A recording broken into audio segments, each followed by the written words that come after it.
Bem, galera, a gente acabou de ver nesse post a importância que uma introdução tem quando a gente vai fazer uma dissertação argumentativa. Eu montei alguns vídeos aqui para vocês sobre tipos de introdução, ou seja, diversas formas que existem com as quais a gente pode trabalhar para começar o texto. Para isso, vamos relembrar aqui os dois principais objetivos de um texto dissertativo inicialmente. O que não pode faltar numa introdução? A formulação de uma tese, ou seja, da minha ideia central, nessa ideia que eu vou me basear ao longo de todo o texto, e eu também não posso me esquecer de apresentar o tema, contextualizar o meu leitor em relação ao que eu vou tratar posteriormente. Para a gente começar a entender esses tipos de introdução, eu escolhi um tema base, que seria a política e corrupção como uma realidade brasileira. Então, de que formas esse tema ele pode ser desmembrado, e de que maneiras eu posso começar um texto dissertativo que gire em torno dessa temática. O primeiro tipo de introdução que eu vou mostrar para vocês aqui é a introdução que é chamada de declaração inicial. O que é declarar inicialmente alguma coisa sobre o tema? É como se a gente fizesse uma afirmativa geral, uma colocação inicial, uma proposição sobre o tema. Vamos dar uma lidinha primeiro no parágrafo para depois a gente entender junto. Olha só, ele começa assim. É condenável a postura de alguns políticos no nosso país. Escândalos acontecem, denúncias são feitas, comissões de inquérito são formadas, mas ainda assim a situação não muda. É preciso que a população cobre mais das autoridades e se imponha diante desse cenário pessimista e conturbado. Então vamos lá. Eu começo esse parágrafo exatamente declarando algo inicialmente sobre o tema, tá? Essa declaração inicial aqui, ela forma a apresentação temática, a contextualização do meu leitor. É como se eu iniciasse o processo temático.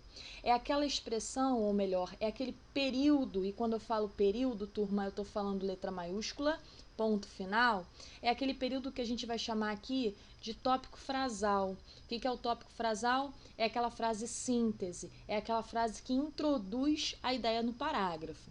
Então eu começo dizendo que é condenável a postura que alguns políticos têm em nosso país. Percebam que essa expressão aqui é condenável, ela já começa de alguma maneira a mostrar o aspecto crítico. Eu já condeno uma postura. Se essa postura está sendo condenada, é porque eu não concordo com isso, né? A partir dessa condenação, eu explico no segundo período mais ou menos o que acontece.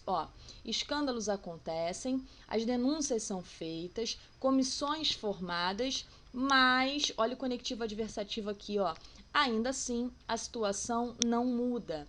Ou seja, eu iniciei a minha ideia, eu mostrei que a postura estava sendo condenada e explico no segundo período o que acontece, o que justifica essa condenação e finalizo, formulando e fechando o meu raciocínio de tese, que é quando eu digo que é preciso que a população cobre mais das autoridades e se imponha diante desse cenário pessimista e conturbado.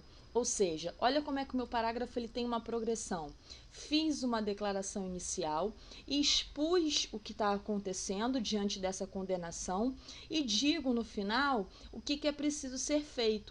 Aqui, quando eu falo da população e a necessidade dessa cobrança, é como se eu estivesse impondo a resolução, ou quase isso, é como se eu estivesse mostrando que o problema ele precisa ser resolvido e, para isso, a população deve cobrar mais das autoridades e se impor diante do cenário conturbado.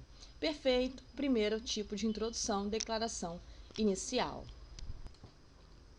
O segundo tipo de introdução que a gente vai analisar nesse vídeo ainda é a chamada divisão de assunto. Vamos tomar um cuidado quando a gente for trabalhar com esse tipo de introdução, porque é preciso não confundir divisão de assunto com falta de posicionamento. A divisão do assunto, ela parte de dois lados, geralmente lados contrários, para a partir daí a gente conseguir criar uma posição central sobre o tema. Para você entender melhor, vamos para o parágrafo e aí depois eu explico. Olha só, ele começa assim. De um lado, escândalos envolvendo políticos que utilizam seus cargos públicos em benefícios próprios. De outro, cidadãos inertes diante dos casos de corrupção. O cenário político nacional inspira descrença que, quando se associa à irresponsabilidade no ato do voto, prejudica os preceitos da cidadania. Então, reparem, esse primeiro período, novamente, o que é o primeiro período? Tópico frasal, né? Aquela frase síntese, aquela ideia inicial do parágrafo, ele trabalha em cima de uma divisão de assunto. Que divisão de assunto é essa? Olha essas expressõezinhas de um lado e de outro. É como se eu partisse de duas coisas contrárias. Então, eu ponho que de um lado eu tenho os escândalos, que envolvem os políticos, que muitas vezes se utilizam dos cargos em benefícios próprios. E do outro, cidadãos que estão inertes, ou seja, que não fazem nada para mudar esses casos de corrupção.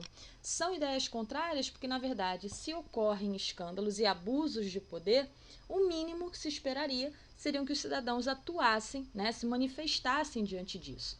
Então, eu parto de duas coisas contrárias, né, os escândalos de um lado e a inércia dos cidadãos do outro, para depois moldar a minha tese sobre isso. No segundo período, quando eu falo que o cenário da política nacional inspira descrença e que isso se associa à irresponsabilidade no ato do voto, olha a crítica aqui. Olha o momento em que eu mostro a descrença como se fosse uma causa para essa inércia, se associando à irresponsabilidade no ato do voto. E aí eu digo que essas duas ações em conjunto, né, acabam prejudicando os preceitos da cidadania.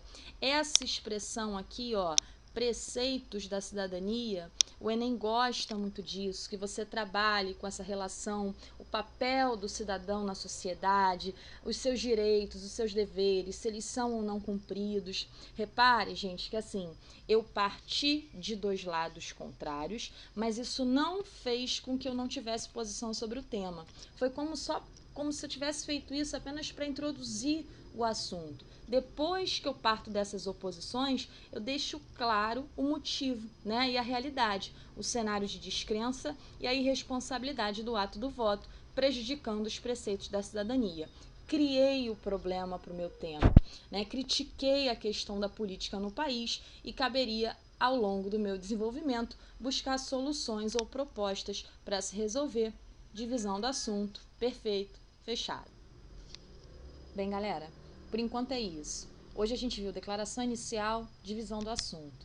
Nos próximos vídeos, eu vou mostrar outros tipos de introdução para vocês. Até a próxima!